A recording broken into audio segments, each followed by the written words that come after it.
But for investments, and we'd make $50,000 investments, we're aiming toward this larger job creation goal. And then to make those investments, we are ourselves a US-based nonprofit organization that if everyone has an equal access to the market and is not shut out, that we are going to make a bigger difference in poverty than in decades and decades of aid provided. Early impact investor with an impact first idea of creating jobs for people in extreme poverty. And they were very inspirational. And their vision was that microfinance helped a lot of people, but it wasn't helping people who were the poorest. And there had to be a way to reach people who were poorer than that with what they needed, and they didn't need.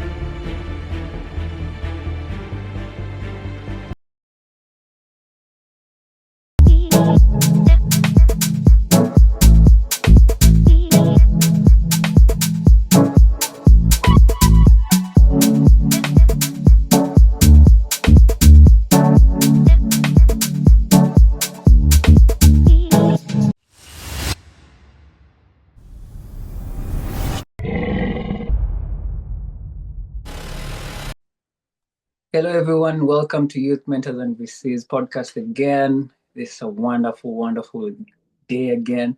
We have a great international guest who's graced our episode today. You guys will love it. From the topics I've seen, they're really, really wonderful. You're in for enjoyment. I'm ready to learn. I have my books. Besides the question, I have somewhere to write so that I also learn.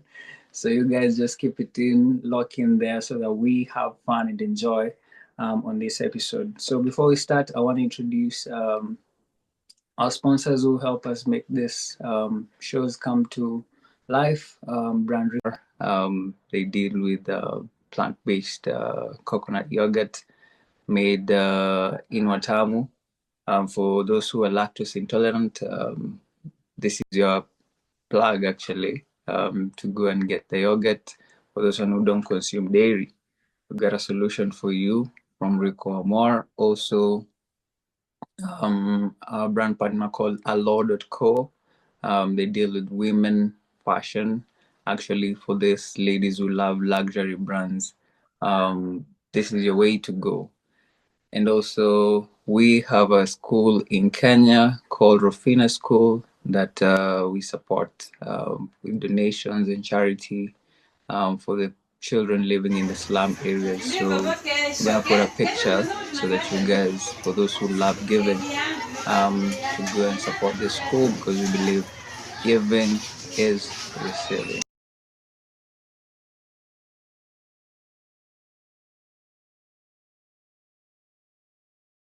And without further ado, now we are here, the exciting part, the one I've been waiting for a very long period of time. Welcome, Kate, to Youth Mentors and VCs. How are you today? I'm very good. I'm honored to be part of this.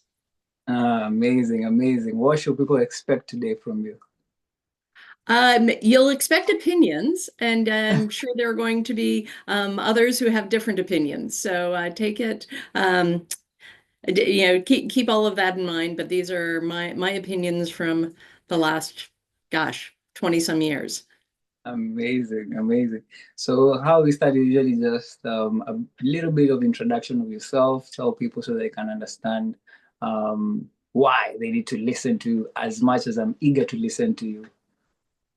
Sure. So I have I have an MBA and went to business school thinking that I wanted to make a difference in the social sector, but assumed that that meant charity. Um, and I graduated in 1997 from UCLA. And at that point, social enterprise was not the thing that it is now. In fact, the phrase wasn't even very common. Impact investing was not at all something that people talked about. There was charity and there was business, and there was nothing in between the two. And I was very, very lucky that I got exposed to microfinance fairly early after that. And that was where I saw there was a way to bring market forces to bear in fighting poverty. And so I have been working in this space, broadly defined, now for 22 years. Wow. Wow. So you have all the experience that anyone could look for out here. That's a bit much, but I've had some fun and interesting experiences. Microfinance, student loans, impact investing. Okay, so maybe my first question would be, you've been a leader in microfinance for 2 decades. How has the sector evolved during your career, and what key challenges does it face today? And I'll say that I got my start in microfinance in 2003. I haven't been doing microfinance specifically for about 10 years, but I'll say what I've observed.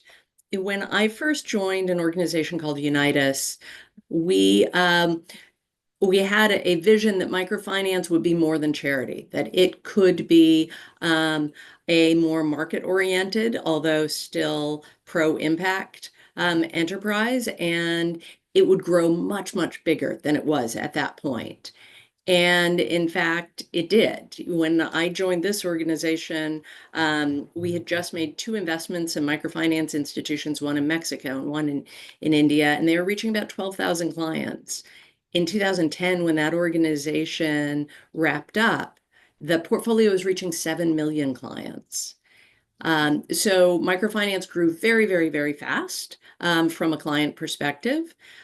There were a lot of lessons during that 10 years of growth, though, about putting in client protections, about recognizing that when you have a business that is serving a vulnerable population, you need to pay very special attention. It can't be just, untrammeled or, unfettered capitalism.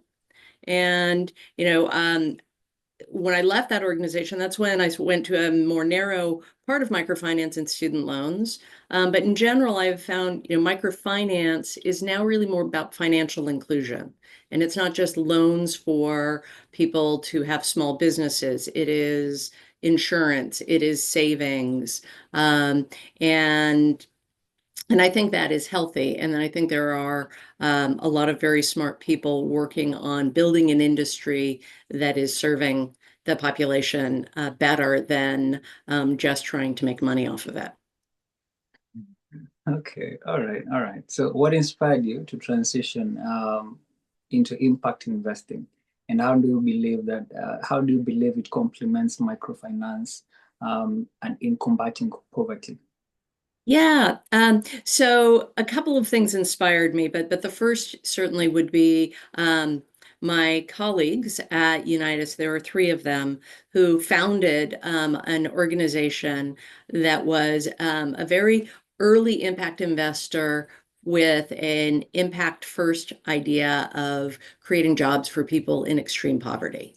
And they were very inspirational. And their vision was that microfinance helped a lot of people, but it wasn't helping people who were the poorest. And there had to be a way to reach people who were poorer than that with what they needed. And they didn't need a loan, they needed jobs. And you can create jobs by investing in enterprises. And so that was the idea behind Upaya, Upaya Social Ventures. It was founded in 2011. And to me, it is a very natural extension from microfinance. Microfinance at its heart was about including everyone in the financial system. And impact investing is about ensuring that companies we invest in have a social impact. And in our case, a very direct social impact of job creation for people in poverty. So my colleagues created Upaya, and I joined the board at the founding.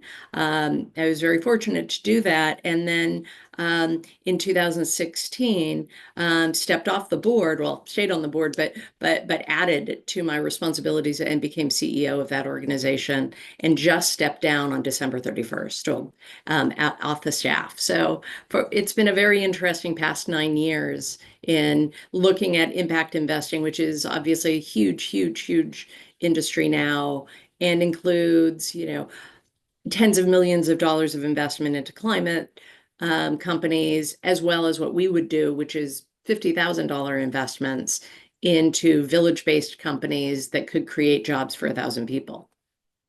Mm, mm. Wow. Yeah. I can feel you're passionate about helping people in the villages, right? Very much.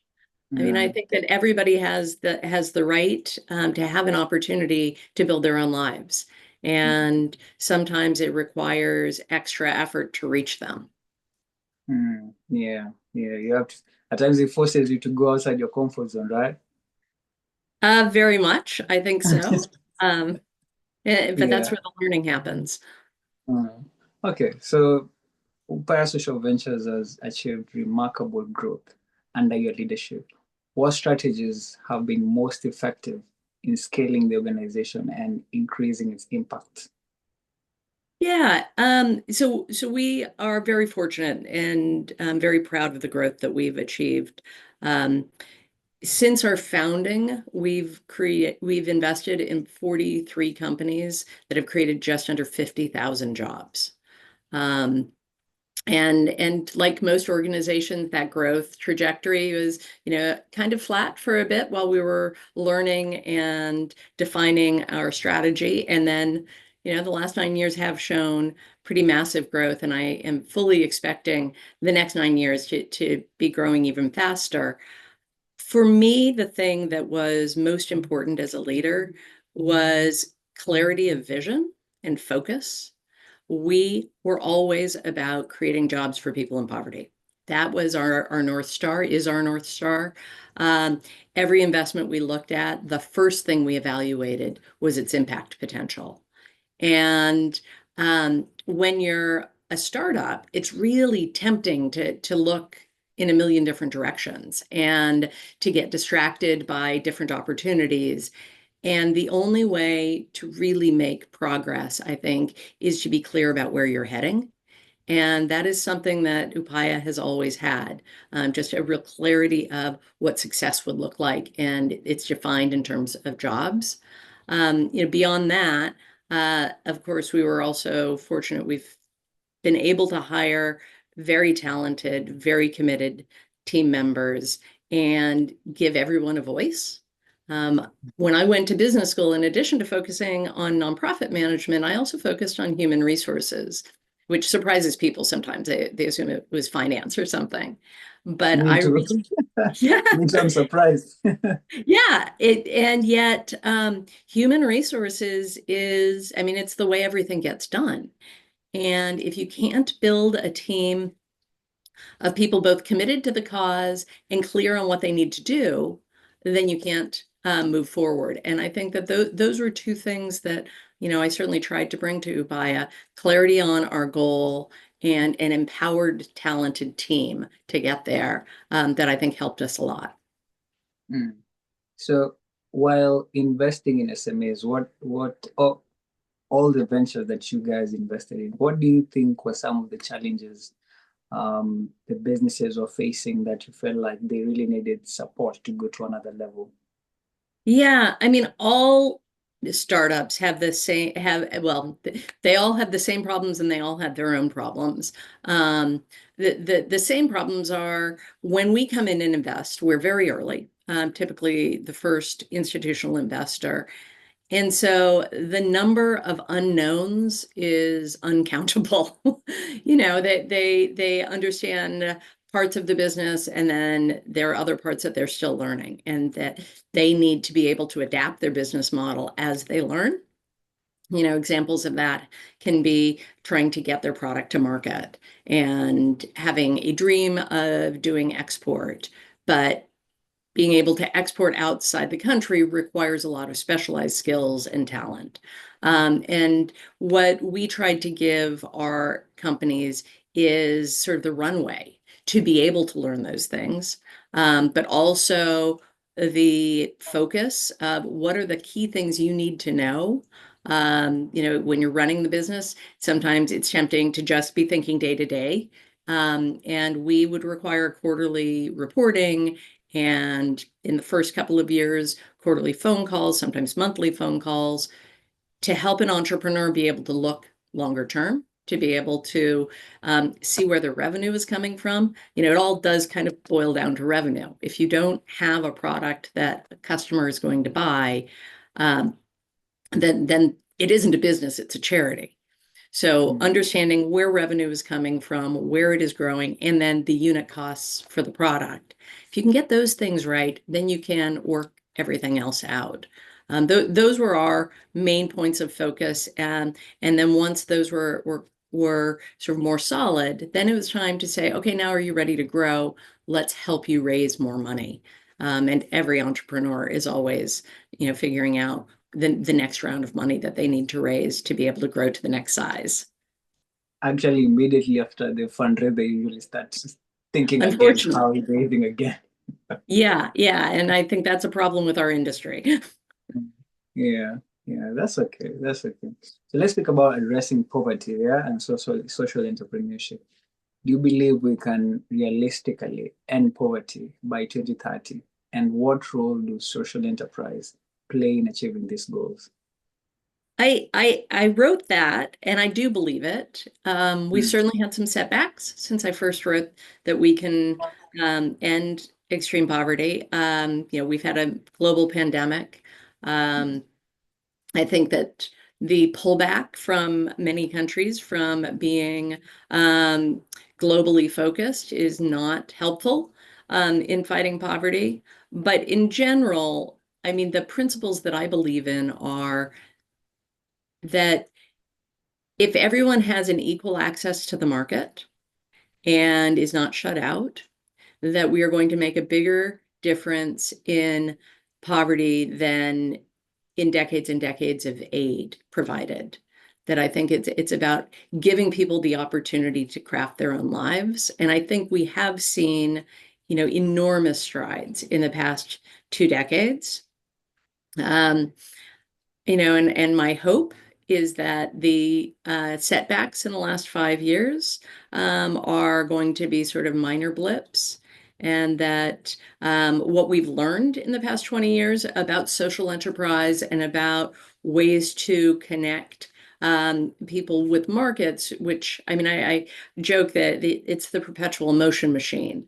There's aid where you can help somebody for the day, but if you can help them get a business that becomes profitable, then they can go on and take care of their own family. And that's, everybody I've ever met, that's what they want to do. So that's the vision that I see. Mm. Okay. I am eager to ask about human resource. Let me just ask so that this thing Okay, gets out sure. of me. Yeah, yeah, yeah. What's like, how do you get yourself? Because you are in these are two different subjects. So how are you passionate about HR? Yeah, so they're different subjects, but they're complementary. Mm. Yes, it's a certain set of skills to be able to evaluate a financial statement and understand what it's telling you about a business. Mm. But those skills reside in a person. And you Okay. need that person to understand what is important to the organization, to feel confident sharing their insights, whether they're an analyst or the CEO. And you need to create an environment where everybody knows what role they play. And this all sounds so kind of obvious, but it's not easy. Mm. It does mean having a clear North Star. It means clear decision making by management. Um, it means management has to be open to sometimes hearing feedback that is hard, that, hey, this isn't working. It means treating people fairly and consistently. So there's a lot to human resources that, 20, 30, 40 years ago, human resources was called personnel. And it was about a rule book of you can do this and you can't do this. And on your first day, you need to do this. And I think that, like so many other areas of business, we've really evolved to be like, no, it's about talent. It's about giving talent the opportunity to do their best work. And so it's just as much a discipline in my mind as finance. So maybe before we go back to poverty, let me ask about CEOs who want to pick every person who is coming into the company. Because if someone has a HR in the organization, they can literally handle it. But there's some CEOs who usually want to be involved in the process of recruiting. How can you explain that? Is it that they have fear, or they're just careful with everyone who's coming into the organization? Yeah, so there are different stages of growth for organizations. And, for Upaya, we never crossed 20 employees while I was there. So I was one of those CEOs who I didn't want to pick everybody who was hired, but I did want to talk to them. I wanted to understand what their motivation was, what their skills were, but I respected hiring managers. So I may have been the last person in the interview loop. I never went to a hiring manager who's super excited about someone and said, I don't think you should hire this person. Um, and part of the reason I wanted to talk to them is I had a former chair of the board that I worked for who used to say, everything communicates. And I think it's very true. When an analyst in Bangalore sees that they have to interview with the CEO, and the CEO is asking questions about their impact orientation and their understanding of what a good job is. That communicates to them that this is what's important to this organization. Um, Now, as you get older, or as you get bigger, more mature as an organization, it's not practical for CEOs to be involved with hiring everybody. So that's when you need to be able to institutionalize your values and make sure that everybody in the organization can represent them as well as the CEO can. Um, I do understand that, there's a level of micromanagement that holds an organization back, and you need to be careful around that. As I said, a large part of this is about empowering the team to be good and to be effective. And CEOs don't do that when they step in and make decisions for their managers. Okay, that explains it. That explains it. I don't want to go any deep into that because I have so many questions. Yeah, me myself as a CEO, I'm really like, that recruit. That can you speak about that recruit? And I know it's not part of my task, but that's subject for another day. Yes. let's speak about poverty. Yeah, how do market forces and individual resolve act as tools in addressing ultra poverty, and where do you see gaps in the current efforts? Yeah, so market forces, are what we all live with. There's supply, there's demand. If you can come up with a product or service, you can build a business out of that. And in so doing, give yourself a life and your family and a livelihood. Where there are gaps are when markets don't reach the last mile. And, we've been talking about this since C.K. Prahalad in the mid 80s, I think. And for a long time, the response to that was to bring subsidy or to bring aid to that last mile and to give away food or to, build a well in a community. And those are well intentioned and they are effective as far as they go, but that they always then need to be reproduced. The well breaks down, but the organization that built the well didn't train the people in the village about how to service it. And to me, the most respectful thing you can do for anyone is respect that they have abilities, they have visions, they know their own village and their own opportunities probably better, and meet them where they are and try to find a way to link them to somebody who wants to take advantage of what either their agricultural product or their artisan product, or even a self-contained market within the village, as opposed instead of just being handed things.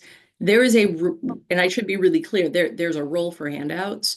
Relief is necessary in post-conflict areas, in post-catastrophe areas. So I have great respect for my friends in international development who do relief work, but then there's a need to build the longer term, self-sustaining, market-driven responses that have been part of my career.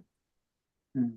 Okay. All right. So what advice will you give to early stage social entrepreneurs trying to design sustainable and impactful solutions for poverty alleviations?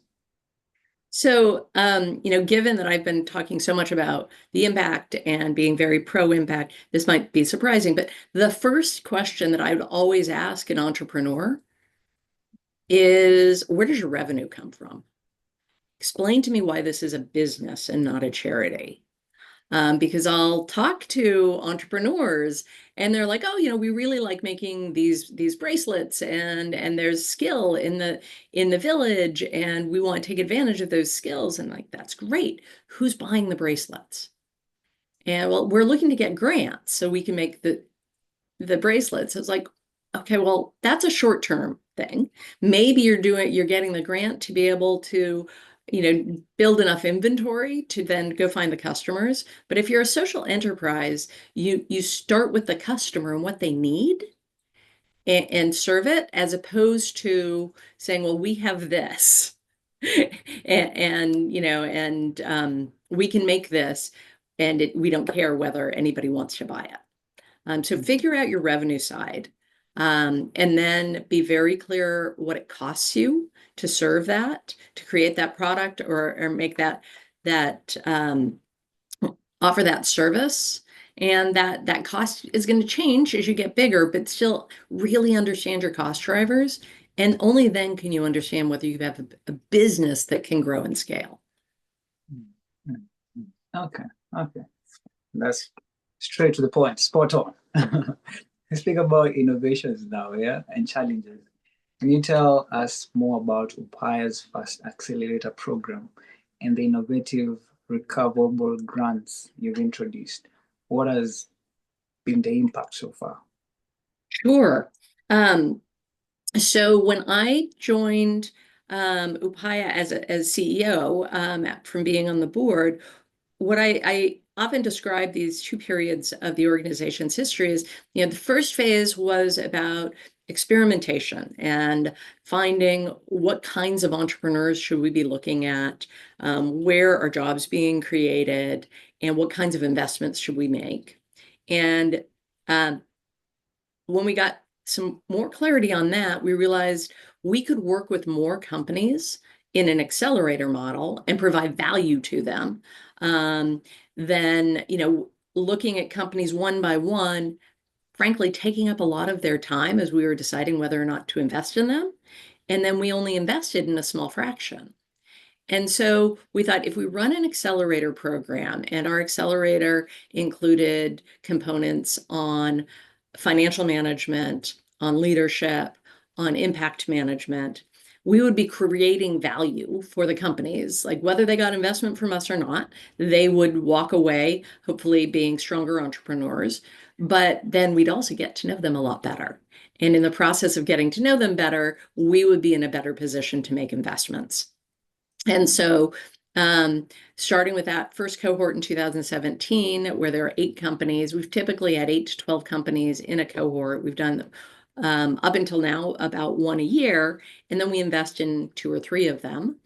And what we've learned is there are companies that are lovely companies with wonderful entrepreneurs that are only going to grow so high. And for us to achieve our goal, which is about job creation, we had to set a threshold. We said, we're only investing in companies that we realistically can imagine create 1,000 jobs. And that brought our team great clarity. So there were companies that went through our accelerator that didn't meet that threshold, and that was okay. They were getting value. But for our investments, and we'd make $50,000 investments, we're aiming toward this larger job creation goal. And then to make those investments, we are ourselves a US-based nonprofit organization. So I've been saying, oh, we're not charity. We actually are a charity, although in India we have a for-profit subsidiary. And that meant that we couldn't raise money the way a typical investment fund can. A charity is not allowed to make a lot of money and then distribute it out to people. So we came up with this idea. We've been experimenting with recoverable grants, which are exactly what they sound like. Somebody makes a grant to you, but you pay it back. And you pay it back, based on some kind of trigger. And it can be a good trigger or a bad trigger. It could be that somebody makes it, a foundation makes a grant and says, if you don't achieve these impact goals, we want our grant back. Or in our case, it was a positive trigger. We went to foundations and we said, we're making investments in companies that we think can create 1,000 jobs. And they're going to pay us back. If a company does well, they pay us back. If they pay us back, we'll pay you back at 105% of your original grant. And we'd done this one-off in a few cases. And in 2018, we had the idea of let's make this like a nonprofit kind of fund. So 6 companies or family foundations came together and they committed $1 million.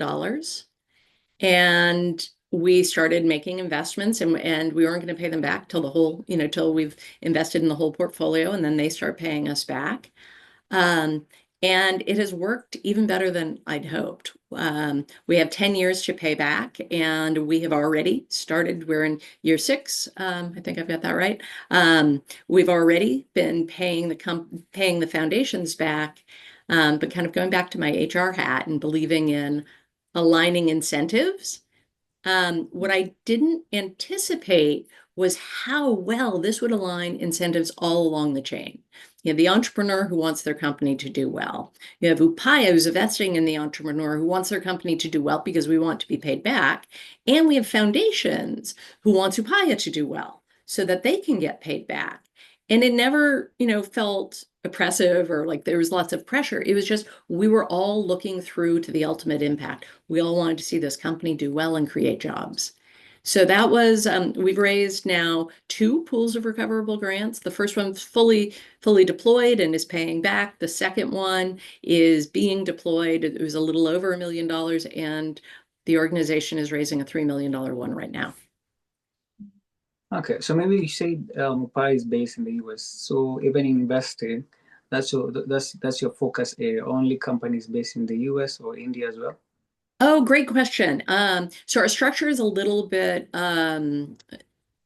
it's all of our work is in India. We have a 501(c)(3) incorporated in the United States, and until August, the CEO was based here. Now the CEOs are based in India, where there are 2 co-CEOs who succeeded me. And there's a small team in the United States who manage governance and work with donors. But the program team and the CEOs are all in India, and all the investments we've made so far have been in India. Eventually, Upaya will move beyond India, but we haven't decided which countries. Of course, Africa, I mean, any country. Well, I have to say, before we start recording, you said you're in Nairobi. I've been to Nairobi and I love Kenya. So we would love to explore some African countries as well. Yeah, yeah. So how do you ensure the organization you lead demonstrates measurable results and maintain accountability to their mission? Yeah, that is such a critical question. And it's one, that if we go back to what I said before, that entrepreneurs, especially when they're running startups, have a million things to look at. And what we believe is that if you do not build in systems from the beginning to track your impact, it's very hard to stay focused on it. The old cliche about what is measured is what matters. And so from the very beginning, the 3 co-founders of Upaya said, jobs are what we care about. And so we are going to be doing surveys with the employees of all of our investees to understand how many jobs are being created and what is the quality of those jobs. Are they actually moving people out of poverty? And, we were founded essentially on a hypothesis. The hypothesis is if we invest in these companies, they will create jobs for people in extreme poverty. These people will move out of extreme poverty and be able to provide more stability for their families. But, the important thing about hypotheses are you have to test them. So for every company that Upaya has invested in, we have hired outside agency to come in and do surveys of a statistically valid sample of their employees, asking a common set of questions. And, that data set isn't just information that we share with our donors.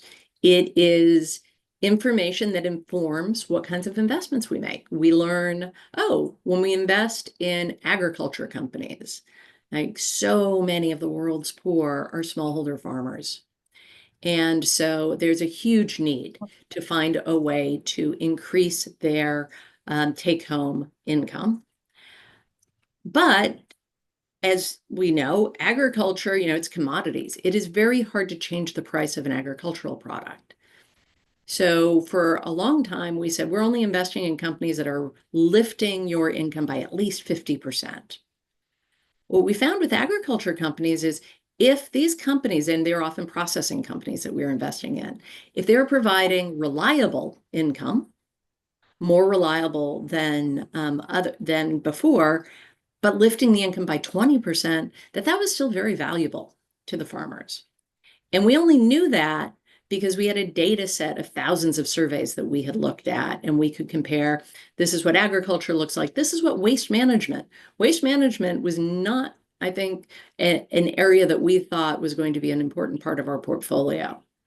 And yet, startups started coming to us that were taking advantage of the fact that India was putting an emphasis on building waste management systems in the municipalities and in the villages, and they were tapping into self-help groups, groups that were already helping, women helping each other, and they were providing the service of waste management, but they weren't given access to training or to safety equipment or to regular pay. And by connecting these groups with these startups, the waste management companies are providing dignified jobs. And again, we knew that because we were doing the surveys and understanding, women were telling us, I feel I have respect in my village for the first time. And so then we knew we should be investing in more waste management companies. These are really good companies for creating jobs. So if you go to the Upaya website, upayasv.org, there's actually a dashboard. Every time we do these surveys, we update the dashboard. You can see how many companies we've invested in and in what states they're in and what the income changes are and what the income changes are for women versus men. And that has not always been a happy story, which is, I think, the other important thing about accountability and measuring information is it's not always about, demonstrating, look at the great things we're doing. Sometimes it was about, we don't like the data we're getting back, and we're going to be transparent about that. And we're going to look at what's going on with women, that they're doing the same jobs as men and making less money. And that is an ongoing sort of source of research for us. So maybe from investors' eye, let me get this out. So when a company sends an application, do you look at it from the face value or you just go straight to the numbers first? Because for you, it's impact. Maybe you might be passionate about impact, but do you straight go to the numbers first, or what happens? How is the process until the cash is released to an SME or a startup?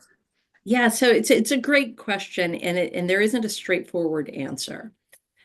Companies come to us often by filling out a quick form on our website. And a member of our team will review the form. And yes, they're interested in numbers, but we also know that sometimes at the stage of company that we invest in, we can't trust the numbers. Sometimes they're inflated. Sometimes they actually aren't giving themselves enough credit. We're interested, if it's in an industry that we know a lot about, like waste management, we might say, oh, they're describing their business like this. That's really interesting. We've seen that need. And so even if the numbers look funny to us or they aren't all that enticing, the next stage would be, okay, let's have a phone call. Let's just talk to the entrepreneur and understand their vision. Um, in that conversation, we also get a sense of, is this entrepreneur talking to us because they are a social entrepreneur and they know we are an impact investor and they're looking for alignment in the kind of capital that they raise? Or are they an entrepreneur who said, there's money here, let's talk to them? And when we talk about impact, they really can't speak specifically to it. That's one of the things, for many years, everybody on the staff would read all of the applications for the accelerator. And so one of the things I would read is how they describe the impact they're trying to create. And not whether they are beautiful writers, but if somebody's thought about this question a lot, you can tell. And if somebody is filling it out for the first time because they happen to be applying to this accelerator, you can tell. So I'd look to see if they're truly interested in impact. Then after this phone call, sorry, jumping back to the process of somebody who applies, after the phone call, we'll ask for more information. We'll ask, and we know early stage companies may not have all the information. So this is not a really strict linear process. But we will, in India, if you're an incorporated company, you have to be audited. So we'll look at their audited financial statements. We will start looking at the numbers and trying to see how they match up and not just where they are now, but begin the process of what could they look like. And then there's a series of conversations. And if the analyst is really excited about the company, they'll take the company to the whole team and say, we're looking at this company. This is what we know about it. Help me think about questions we should ask them.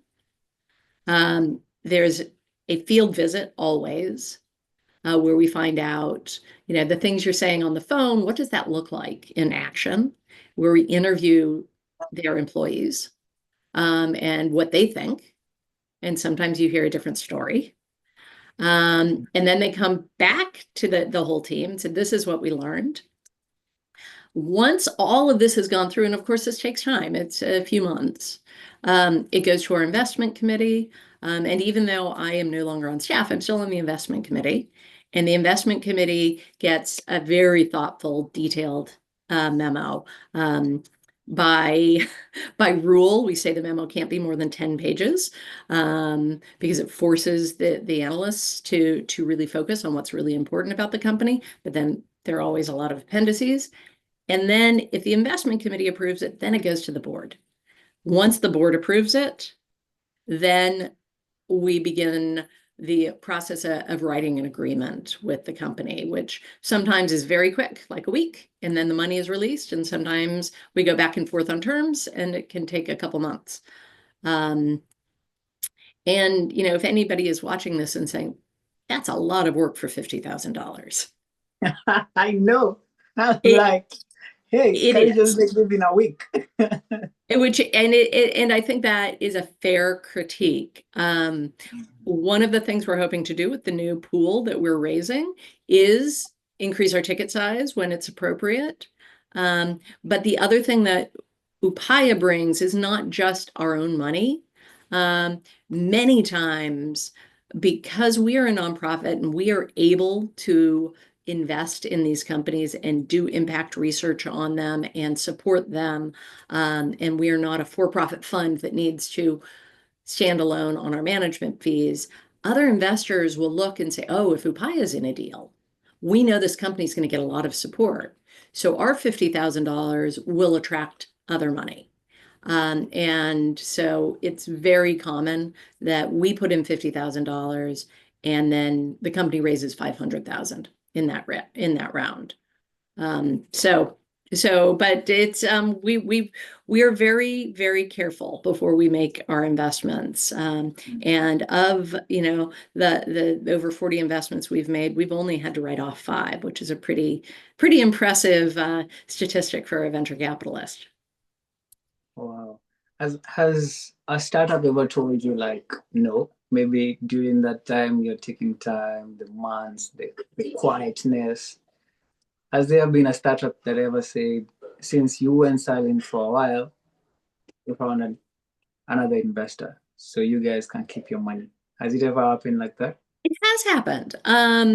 It's typically not just a timing thing because we can move fast if we have to. I mean, not a month fast. But there have been times where the kinds of questions we're asking, they say, we think we can get investment without answering these questions.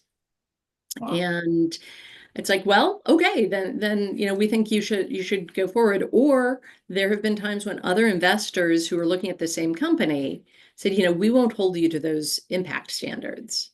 We don't want a smaller investor on the cap table. Those things happen. It is much more the case though, which has surprised me. It's like someone's raising $1 million and they want us to be part of the deal.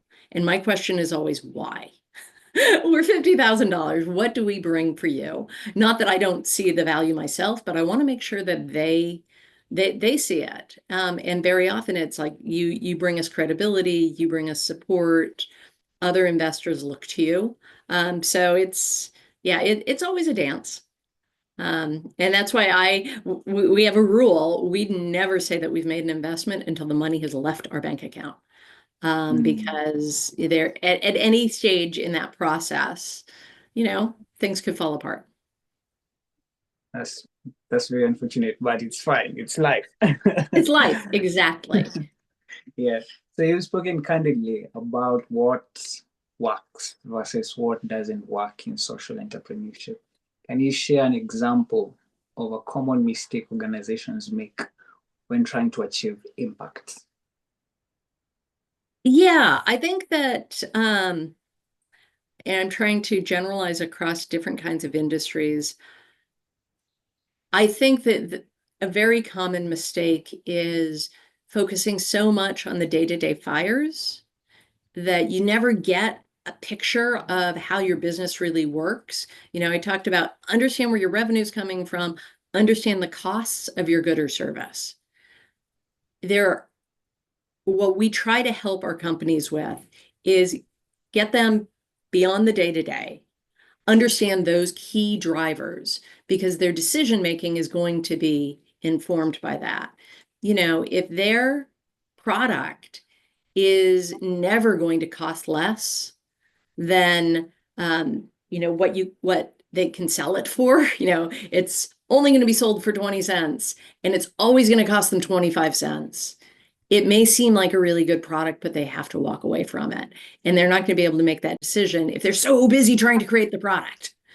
I think that we see that a lot. The other thing that we see and that we talk to companies about is not all money is good money when you're investing. Thinking about investors as, it's like getting married. You are going to be tied to this investor for a long time, and they have their own agenda. They're not just nice people throwing money at you. They're trying to accomplish something. Really doing the work to understand, does their agenda line up with your agenda?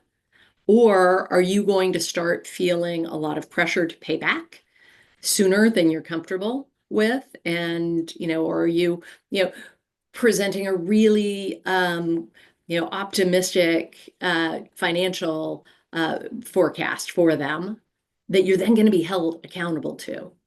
We see that a lot. And in fact, most of the time, the original financial forecast that we see, we give a really serious haircut and say, okay, how could we get paid back even if this is, 2x more than they're actually going to see?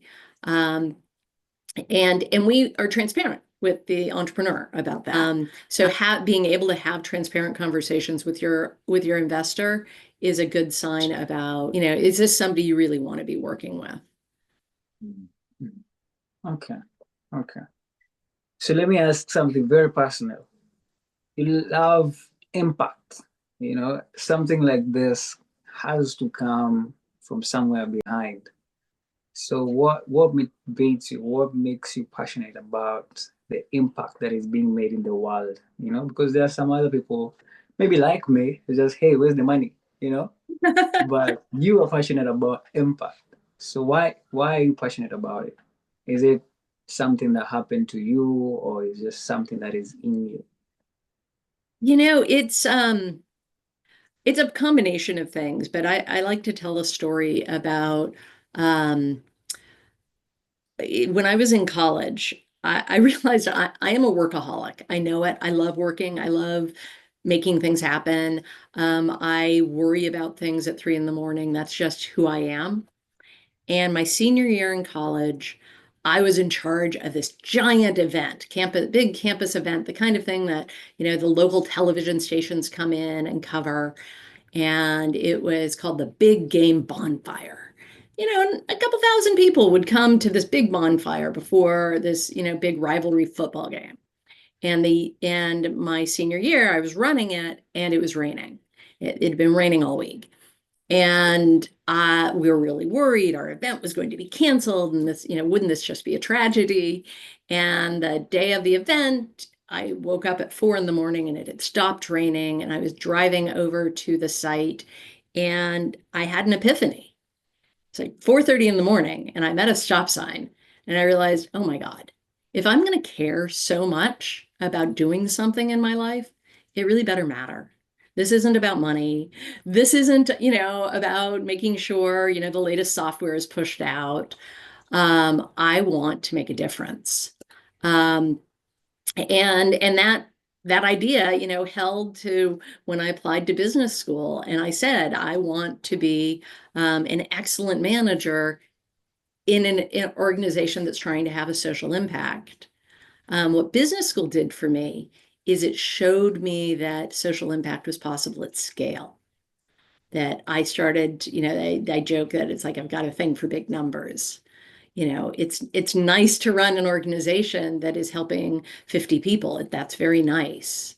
But again, if I'm going to be waking up at 3 in the morning, thinking about things and worrying and getting on 20-hour flights, and I want to be talking in tens of thousands or hundreds of thousands of people touched. So that's just kind of my psyche, my makeup. Yeah, that actually justifies it. It makes sense. So let's speak about partnerships, yeah, as we Yeah. close to finish. What role do partnerships with institutions like the Bill and Melinda Gates Foundation play in scaling solutions of poverty? Yeah, I feel like the work we're doing, we are an ecosystem. And there are direct implementers who I think of as the entrepreneurs who are building the businesses, and intermediaries like Upaya who are finding those on the ground. Bill and Melinda Gates Foundation, is a massive enterprise with thousands of wonderful employees. Their role is, multifold, but it is taking a big view of what is happening. And, they have the time and the resources to do research that the rest of us can't. So they have, I think, a leadership role in sharing those trends that they see. But then they also have a responsibility to take bets, to take, to take some risks about, we see this trend. We see that if we could fill the capital gap here, if we could find those implementers on the ground, then we can learn. And I think they've done a very good job of role modeling how some of their bets didn't work out. That they will say that some of the things that they tried to do in domestic education in the United States um, were based on reasonable hypotheses that didn't play out. And one thing that I think was very valid is or valuable is that they shared those learnings. We as a field don't do a good enough job of talking about when things don't work out. And I'll say it's very hard as a nonprofit organization to be known as the organization who's talking about failure. Foundations, however, can do it with less risk. And obviously, this work is hard. If it weren't, we would have solved all these problems. So I think, in addition to getting money to promising opportunities, sharing learnings like this is working, this is not, is really important for big players like the Bill and Melinda Gates Foundation. Yeah, actually, we're actually feeling the impact in Africa, which is a good thing. Yeah. So maybe I will ask also, what has been your most rewarding experience as a judge or as a speaker in social entrepreneurship competitions? So I actually really do love seeing social entrepreneurship competitions, especially undergraduate level, because that's a stage of somebody's career and their studies where they're putting things together for the first time and saying, oh wow, this is possible. And they aren't jaded by, oh well, that's been tried and that didn't work. Um, and I think probably one of the most rewarding things is many, many years ago, I was a judge for the University of Washington's Global Social Enterprise Competition. And this was maybe 2008, 2009, when some of the cracks in microfinance were becoming clear. And there was a student who was presenting about a microfinance organization that they wanted to start. And I was the one microfinance person on the panel. And I respectfully, hopefully, asked a lot of hard questions. And some of the questions he had answers to, and some of them he didn't. And he didn't win the competition. But he came up to me afterwards, and said, "Tell me more about these risks that you're seeing." And that kicked off a 15-year friendship. He is now leading an organization that is providing leadership opportunities to social entrepreneurs, and he's one of my favorite people. And I love, you know, sometimes social enterprise is a course you take in college and then you go off and do other things. But I have loved seeing people who, like me, kind of got the bug in college and have built their careers around this. Mhm. Wow. Okay. Okay. 15-year relationship. I hope ours Yeah, will double to be 30. I hope so. Yeah. Yeah. So maybe my final question, because we believe in mentorship. As someone like you who has achieved a lot, it seems or it might seem that mentorship for you, it might not be that important. What advice would you give to the entrepreneurs in Africa, globally, whoever will see this 50 years to come? How important is mentorship in different careers or journeys of Mentorship. startup? I think mentorship is critical and it is valid in every part of your life. Every sort of stage, it's natural to think about seeking mentors when you're younger. But, when I joined Upaya as CEO, I recruited two of my mentors, my current mentors, to be on our board. Mm, And these are people I had gotten to know earlier in my career and realized these are people who have achieved a lot and experienced things I haven't, and I can be myself and be honest about what I don't know, which I think is really important. One thing about mentors is somebody may have accomplished a lot, but if you don't feel comfortable asking them questions and sharing your fears or your risks, then you can't get as much out of the mentorship relationship. And, it's also not about having one mentor. You might have multiple mentors, but I think it's really um, it's crucial. And I have a 23-year-old son, and I often say to him, if he's interested in something, ask somebody for an informational interview. Well, you don't realize when you're 23, that's flattering. People appreciate being asked for their experience. And so the relationship goes both ways. I think mentorship is really crucial. mhm, mhm. Wow. So add me as one of your mentees in that list. because I'm learning a lot today. I'm just like, whoa. Actually, after this, as we let our audience go, I'm going to ask you two questions for a mentor mentee so that you can advise me afterwards. So, thank you so much. This has really been amazing. I'm really grateful. I'm saying we have 1 minute to end this. So thank you so much for pouring it out. I know there are some VCs who are very shy. They're like, hey, you guys want to come? And all of you now send your applications, but you've given us all your best, and I'm really grateful. I hope we can do this again. I want to thank our brand supporters again, Brand Rico Amor, Brand Allo. People should go and get their Valentine outfits at Allo and support Rofina School in Kenya so that the children can actually go to school and learn and become like kids, they also grow their own empires. So thank you so much for watching. I'm really grateful. See you in the next episode. Ciao, ciao.